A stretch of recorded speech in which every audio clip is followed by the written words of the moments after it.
প্রথমে এই ভিডিওটি দেখুন।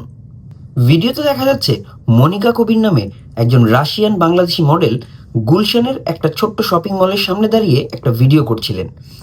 স্বভাবত এটি রমজান মাস এবং যে ড্রেসটা তিনি পরেছেন সেটা কিছুটা বাংলাদেশের হিসেবে ইনঅ্যাপ্রোপ্রিয়েট, যা দেখে দোকানের ভিতরে একজন বৃদ্ধ ভদ্রলোক, যে একজন দোকানি, একটা স্টেশনারি দোকানের মালিক, সে তার দিকে ক্ষিপ্ত হয়ে পানি ছুঁড়ে মারে যাতে সে এই জায়গা পরিত্যাগ করে, এবং সেটা নিয়ে এই রুশ মডেল তার সামনে গিয়ে তাকে যাচ্ছে তাইভাবে চিৎকার চেঁচামেচি করতে থাকেন যে আপনি কেন আমাকে পানি ছুঁড়ে মারলেন, কোন সাহসে কোন দুঃখে আপনি আমাকে পানি মারলেন। কারণ তিনি বাংলা পারেন, কারণ তিনি রুশ বাংলাদেশি। ওদিকে ওই লোকটা তাকে ব্যাখ্যা দিতে চাচ্ছিলেন যে এটা গুণা, আপনি এখান থেকে চলে যান, এটা গুণা। সিম্প্যাথি টানতে চাওয়া এই ভিডিওটা এখন আমার হোম পেজে বেশ ভাইরাল, আমি চারদিকে দেখতে পাচ্ছি, এবং স্বভাবতই মানুষ দুইটা পক্ষই নিচ্ছে। কেউ এই বৃদ্ধ লোকটার পক্ষ নিচ্ছে, কেউ রুশ মডেলের পক্ষ নিচ্ছে। যারা একটু নারীবাদী তারা মেয়েটার পক্ষ নিচ্ছে, কারণ সে যে কোনো ভিডিও করতেই পারে এবং এই বৃদ্ধটার কোন সাহসে তার দিকে পানি ছুঁড়ে মারবে। কিন্তু আপনাকে দেখতে হবে এটা বাংলাদেশের প্রেক্ষাপটে, এটা রমজান মাস এবং মুসলিম কান্ট্রি হিসেবে বাংলাদেশে এই রমজান মাসে কিছু নরম কিন্তু রয়েছে। যেমন এখনো খাবার দোকানগুলোতে, হোটেল রেস্তোরাঁগুলোতে পর্দা ঢাকা হয় যাতে খাবারের দিকে মানুষের চোখ না পড়ে।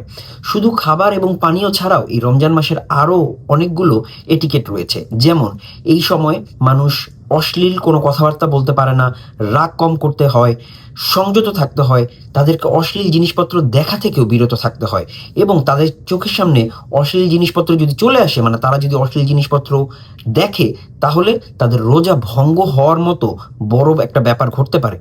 সেই ক্ষেত্রে এই বৃদ্ধ লোক তার সামনে স্বল্প বসনে একজন নারীকে দেখে তাকে দূরে তাড়িয়ে দেওয়ার জন্য তার দিকে পানি ছুঁড়ে মেরেছে। এই অ্যাকশনটাকে আমি জাস্টিফাই করছি না, তবে আমি এই ক্ষেত্রে সম্পূর্ণই এই বৃদ্ধ লোকটার পক্ষে। শুধু এই ঘটনাটিই নয়, মনিকা কবির এর আগেও এই জাতীয় ঘটনার মধ্যে জড়িয়েছেন।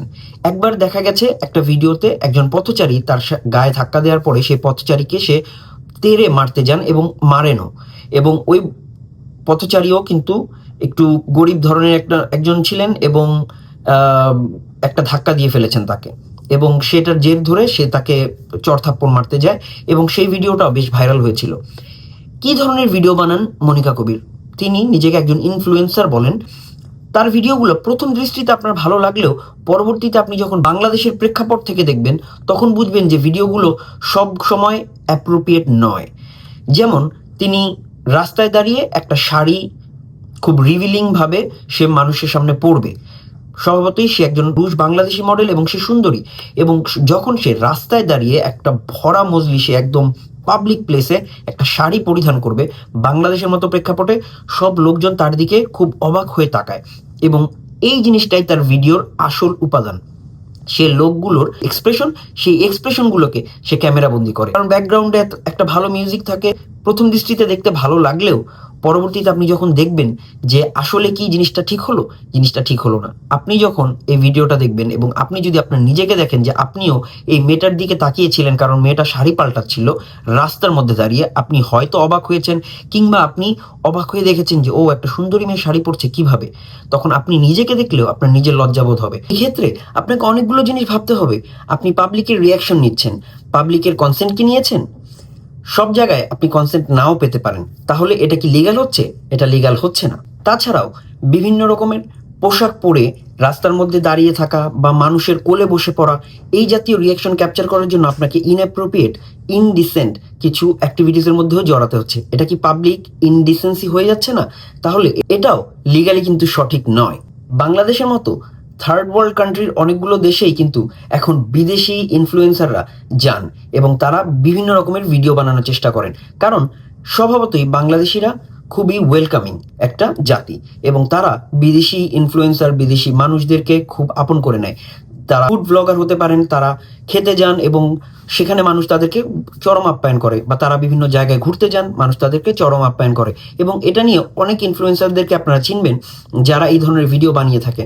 কিন্তু কিছু ইনফ্লুয়েন্সার এই সুযোগটা নিয়ে তারা এরকম কিছু ভিডিও বানায়, যেমন কিছু স্ক্যামারের ভিডিও আপনারা খুব স্বভাবতই দেখবেন যে কিছু মানুষ, কারণ এইসব দেশে ভিক্ষুক থাকে এবং তারা ভিক্ষাবৃত্তির জন্য অনেক সময় এই ইনফ্লুয়েন্সারদের সামনে যায় ডলার পাবার কিংবা পাউন্ড পাবার আশায়, এবং তখন সেটাকে তারা ক্যাপচার করে সেটাকে তারা ভাইরাল করার চেষ্টা করে তাদের লাভের জন্য, তাদের ডলার কামানোর জন্য। এবং এই কাজটাই করছেন মনিকা কবির। মনিকা কবির এইসব কাজ করে ভাইরাল হওয়ার মাধ্যমে টাকা কামানোর বা ডলার কামানোর চেষ্টা করছেন।